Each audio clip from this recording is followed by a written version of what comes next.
Telangana degree online services phase 1 registration చేసుకోవడానికి and phase 1కి సంబంధించి ఆన్లైన్ అప్లికేషన్ చేసుకోవడానికి ఫేజ్ 1 వెబ్ ఆప్షన్స్ ఇవ్వడానికి మనకు ఎప్పటి వరకు టైం ఉంది అండ్ దాంతో పాటుగా ఎన్సీసీ కానీ పీహెచ్ వాళ్ళకి కానీ ఈ వెరిఫికేషన్ అనేది ఎప్పుడు ఉంటుంది అని చెప్పి ఈ వీడియో లోపల డీటెయిల్గా మాట్లాడుకుందాం.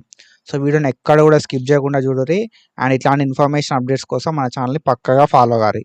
మనం ప్రీవియస్గా తెలంగాణ దోస్తుకు సంబంధించి చాలా వీడియోస్ వేసుకున్నాం. 2025 లోపల వీడియోస్ వేసుకున్నాం అండ్ దాంతో పాటుగా 2026 లోపల కూడా వీడియోస్ అయితే వేసుకున్నాం. ఆన్లైన్ అప్లికేషన్ ఎట్లా పెట్టుకోవాలని చెప్పి వీడియోస్ వేసుకున్నాం అండ్ వెబ్ ఆప్షన్లు ఎట్లా పెట్టుకోవాలని చెప్పి ప్రతిదీ స్టెప్ బై స్టెప్ వీడియోస్ చేసుకున్నాం. ఫర్దర్ కూడా ఎట్లాంటి అప్డేట్స్ వచ్చినా మనం వీడియోస్ వేసుకుంటాం అండ్ దాంతో పాటుగా సో ఎట్లాంటి చేంజెస్ అయినా కూడా ఏమైనా కూడా మనం వీడియోస్ అయితే వేసుకుంటూ ఉంటాం. కాబట్టి పక్కాగా సబ్స్క్రైబ్ చేసి పెట్టుకొని మీ ఫ్రెండ్స్కి కూడా షేర్ చేయరు. సో ఒక ఇంపార్టెంట్ విషయం చెప్పాలి.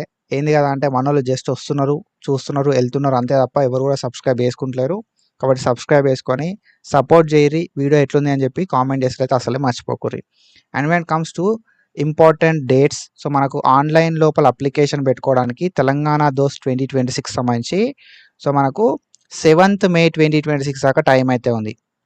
తెలంగాణ దోస్ 2026 సంబంధించి మీరు ఆన్లైన్ లోపల క్యాండిడేట్ రిజిస్ట్రేషన్ చేసుకుందాం అనుకున్నా, ఓకేనా. సో క్యాండిడేట్ రిజిస్ట్రేషన్ చేసుకుందాం అనుకున్నా, ఫీ పేమెంట్ చేద్దాం అనుకున్నా అండ్ దాని తర్వాత క్యాండిడేట్ రిజిస్ట్రేషన్ అయిపోయిన తర్వాత ఆన్లైన్ అప్లికేషన్ చేసుకుందాం అనుకున్నా కూడా మనకి ఎప్పటిదాకా టైం ఉంది కదా అంటే 7th May 2026 దాకా టైం అయితే ఉంది. అండ్ మీరు ఆన్లైన్ అప్లికేషన్ చేసుకున్న వాళ్ళకు వెబ్ ఆప్షన్లు ఇవ్వడానికి, ఆన్లైన్ అప్లికేషన్ చేసుకున్న వాళ్ళకి వెబ్ ఆప్షన్స్ ఇవ్వడానికి 8th May 2026 దాకా టైం అయితే ఉంది, ఓకేనా. సో ఇది ఫేజ్ 1కి సంబంధించి తెలంగాణ దోస్ 2026 ఫేజ్ 1కి సంబంధించి. ఒకవేళ మీకు ఫేజ్ 1 లోపల వీలు కాకుండా మీరు అప్లికేషన్ పెట్టుకోకపోయినా, ఫేజ్ 1 అప్లికేషన్ పెట్టుకొని సీట్ రాకపోయినా మనకు ఫేజ్ 2 కూడా కండక్ట్ చేయడం అయితే జరుగుతుంది అన్నట్టు. ఫేజ్ 2 లోపల కూడా మనం అప్లికేషన్ అయితే పెట్టుకోవచ్చు. ఫేజ్ 1 లోపల అప్లికేషన్ పెట్టుకోకుండా ఫేజ్ 2లో అప్లికేషన్ పెట్టుకుంటే మనకు 400 రూపీస్ ఫీ అయితే ఉంటుంది అన్నట్టు. అదే ఫేజ్ 1 విషయానికి వస్తే 200 రూపీస్ ఫీ మాత్రమే ఉంటుంది, ఓకేనా. కానీ ఫేజ్ 1 సీట్ రావడానికి ఎక్కువ ఛాన్సెస్ ఉంటాయి. ఫేజ్ 1 లోపల సీట్లు ఎక్కువ ఉండడం అయితే జరుగుతున్నట్టు. సో కాబట్టి నా సజెషన్ ఏంది కదా అంటే ఫేజ్ 1 లోపలనే అందరూ ఆన్లైన్ అప్లికేషన్ పెట్టుకోర్రి, వెబ్ ఆప్షన్లు కూడా పెట్టుకోర్రి, ఓకేనా. సో నా అడ్వైజ్ ఇది. అండ్ మనకు 7th May దాకా టైం అయితే ఉంది అప్లికేషన్ పెట్టుకోవడానికి. ఆల్రెడీ అప్లికేషన్ పెట్టుకున్న వాళ్ళు వెబ్ ఆప్షన్స్ ఇవ్వడానికి 8th May 2026 దాకా టైం అయితే ఉంది. So as soon as possible web ఆప్షన్లు పెట్టుకోరి. As soon as possible online application చేసుకోని వాళ్ళు ఆన్లైన్ అప్లికేషన్ చేసుకోరి, ఆన్లైన్ అప్లికేషన్ చేసుకున్న వాళ్ళు వెబ్ ఆప్షన్లు పెట్టుకోరి, ఓకేనా. సో మనకు టైం అనేది చాలా తక్కువ ఉంది. వెబ్సైట్ అనేది అప్పుడప్పుడు ఇష్యూస్ అనేది వస్తూ ఉంటాయి అన్నట్టు. కాబట్టి ఏంటంటే డెడ్ లైన్ కంటే ముందే అప్లికేషన్ పెట్టుకోవడానికి ట్రై చేయాలి.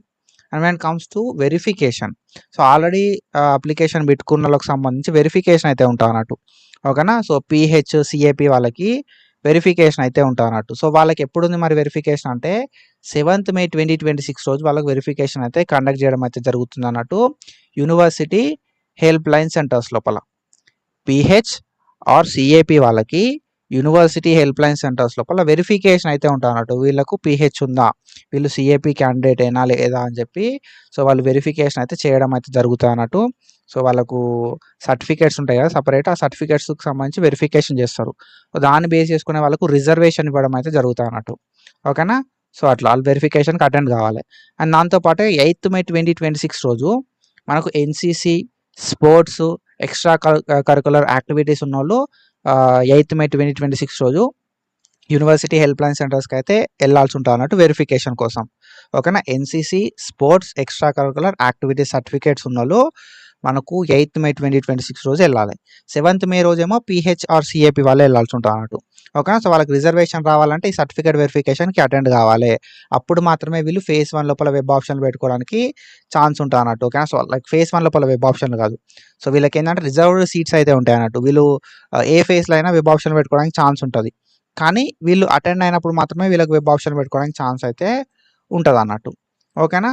సో ఇది వాళ్ళకి రిజర్వేషన్ రావాలంటే వాళ్ళు డెఫినెట్గా సర్టిఫికేట్ వెరిఫికేషన్కి వెళ్ళాల్సి ఉంటుంది. పీహెచ్ సిఏపి వాళ్ళు, ఎన్సీసీ వాళ్ళు, స్పోర్ట్స్ వాళ్ళు, ఎక్స్ట్రా కరికులర్ యాక్టివిటీస్ వాళ్ళు, ఓకేనా. సో ఈ ఇన్ఫర్మేషన్ తెలియని మీ ఫ్రెండ్స్కి పక్కా ఈ వీడియో షేర్ చేయరి. అండ్ మన ఛానల్ని సబ్స్క్రైబ్ చేసి పెట్టుకొని ఇట్లాంటి అప్డేట్స్ మనం ఫర్దర్గా చేసుకుందాం, ఓకేనా. సో దోస్తుకు అప్లికేషన్ పెట్టుకోకపోతే ఏమవుతుంది కదా అంటే సెకండ్ ఫేజ్ లోపల 400 పెట్టి అప్లికేషన్ 400 రూపాయలు ఫీ పే చేయాలి. ఓకేనా.